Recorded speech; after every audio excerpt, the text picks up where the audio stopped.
Filippo Bravi ed Enrico Bertoldi conquistano la nona edizione del Rally Valli della Carnia.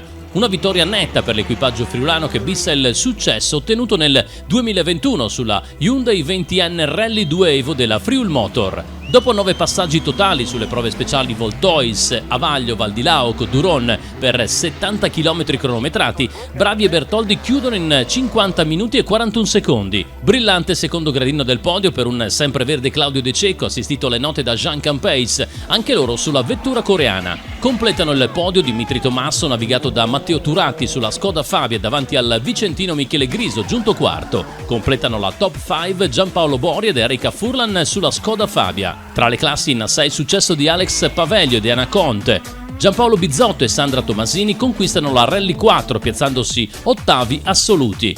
Stefano Facchin ed Elia Ungaro firmano la vittoria in R2. Nella classe Rally 5 successo di Fabrizio Martinis e Valentina Boi. Zampata vincente nella Super 1600 per Marco Marchiolo e Veronica Modolo, che centrano la nona posizione dell'assoluta. Nelson Mio e Nicola Della Pietra conquistano la classe A7 dopo il ritiro di Marco Zanier. Falcidiata dai ritiri la N2 vinta da Giuseppe Bertolutti e Franco Codromaz.